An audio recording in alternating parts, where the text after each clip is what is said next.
bahas saat ini adalah sistem periodik dan struktur atom. Sistem periodik dan struktur atom.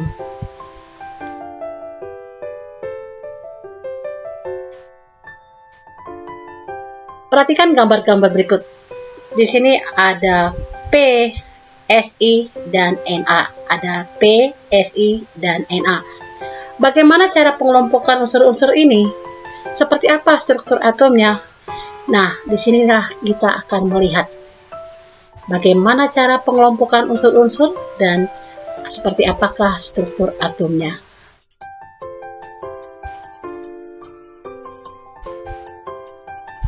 Sebelumnya kita akan melihat bagaimana perkembangan sistem periodik sesuai dengan materi kita, sistem periodik dan struktur atom. Terlebih dahulu kita melihat perkembangan sistem periodik. Para ilmu kimia di sini ada Lavoisier, ya. Kemudian ada Dubé-Renner. Ya, berikut ada Newlands dan ada Mendeleev. Ini dia Mendeleev. Nah, nanti terakhir ada yang mengungkapkan sistem periodik modern. Jadi bagaimana perkembangan sistem periodik sampai ke dari Lavoisier sampai ke sistem periodik modern. Ya, kita lihat satu persatu di sini ya. Apa yang diungkapkan oleh Lavoisier ya. Bagaimana pengelompokan unsur menurut Lavoisier? Lavoisier melihat bahwa di alam ini ya, di alam ini Lavoisier melihat ada gas, ada logam, ada non-logam, dan ada tanah. Ini yang dilihat Lavoisier. Gas itu berbentuk cahaya, kalor, oksigen, dan nitrogen. Sedangkan yang logam ada perak, antimon, arsenik, bismut, dan lainnya, timbel, emas, platina, sampai dengan sen. Jadi kalau kita lihat, kamu pakai emas itu adalah logam. Ya, itu dia. Nah, sedangkan yang non-logam itu adalah sulfur, fosfor, karbon, asam klorida, dan asam borak. Itu adalah non-logam. Sedangkan yang sifatnya tanah, ya, kapur, magnesium oksida, barium oksida, aluminium oksida, dan silikon oksida itu adalah tanah. Nah, jadi kalau kita lihat di sini ya, itulah yang dikatakan tadi si Lavoisier bahwa pengelompokan unsur menurut Lavoisier disusunnya berdasarkan oh ya ini gas, ini logam, ini non logam dan tanah. Jadi dia berdasarkan wujudnya, ya berdasarkan wujudnya. Nah, jadi dia berdasarkan ada gas, logam, non-logam, tanah, itu dia. Nah, sedangkan menurut Dubé-Renner ya, Dubé-Renner di sini dia membuat bahwa pengelompokan unsur itu ya, pengelompokan unsur di sana ada di sana pembentuk senyawa garam. Nah, di sana ada pembentuk senyawa asam, pembentuk alkali dan alkali tanah. Jadi kalau kita lihat di sini ada pembentuk garam ada Cl, Br dan I. Ya. Nah, itu kita lihat di sana. Dan dia melihat masanya. Nah, jadi massa atom pertama dengan massa atom ketiga itu adalah apabila dijumlahkan dan dibagi dua, maka massa atom kedua lah yang menjadi seperti Cl dan I.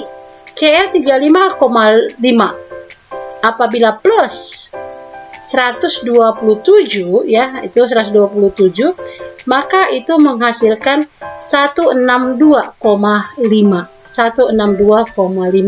Apabila dibagi dua ya sekitar 80. Jadi yang di tengah BR itu massa atom kedua adalah merupakan ya. Jadi menurut pengelompokan Dubé-Renner seperti ini.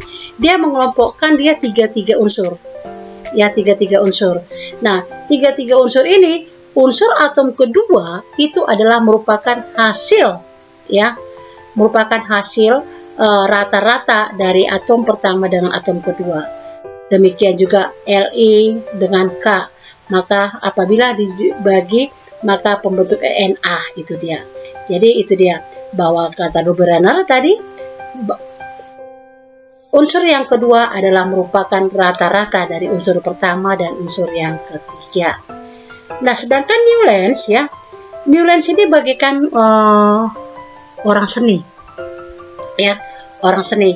Jadi dia membuat ada 7 ya, sama seperti tangga nada.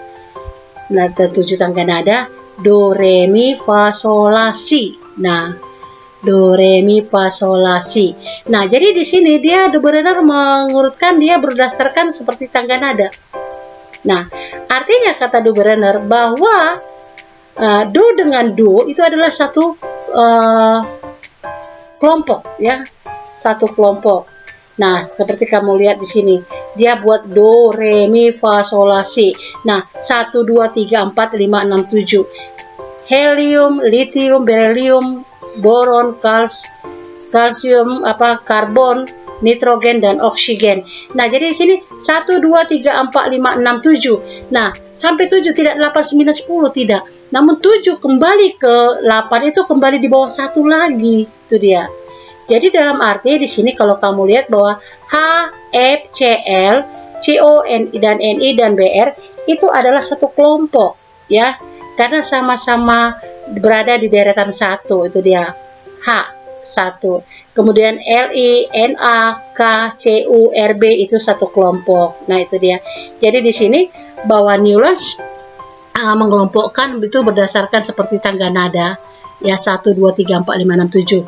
Nah, kalau kembali ke 1, misalnya do, re, mi, fa, sol, la, si, do. Nah, maka yang satu pertama dengan satu yang kedua itu sama, satu kelompok. Itu dikatakan Newlands. Oktav ya, oktavnya. Nah, sekarang di sini kita lihat Mendeleev.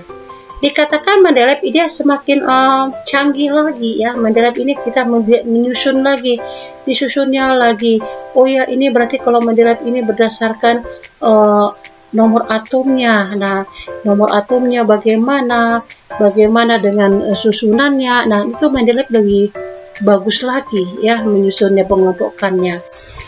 Iya, sekarang kita lihat bagaimana sistem periodik modern. Di sini di sistem periodik modern ada yang dikatakan golongan, ada periode. Nah, golongan itu adalah dari atas ke bawah, periode dari kiri ke kanan. Jadi golongan itu ada 1A sampai 8A. Kemudian ada 1B sampai 8B. Sedangkan periode 1, 2, 3, 4, 5, 6, 7. Itu perbedaan mana golongan, mana periode. Nah, sekarang kita masuk ke struktur atom. Apa sih penyusun dasar, penyusun atom itu ya, partikel dasar penyusun atom itu? Bahwa di dalam atom itu ada yang dikatakan sebagai inti atom.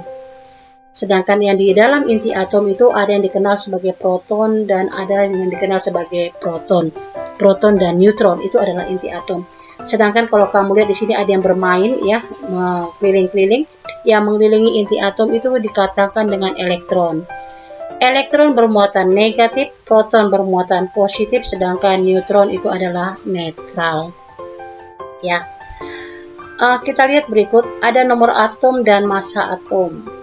Nah, di sini kamu lihat ada nomor massa, ada nomor atom. Nah, ini adalah lambang unsurnya supaya lebih jelas. X, ZA, X, ZA. X itu lambang unsur, Z nomor atom, A massa. Nah, nomor atom sama dengan jumlah proton sama dengan jumlah elektron. Nomor massa sama dengan jumlah proton plus neutron. Maka neutron itu adalah massa dikurangi nomor atom. Contoh soalnya sebagai ini. Na1123. Jadi berapa jumlah proton, elektron, dan neutron?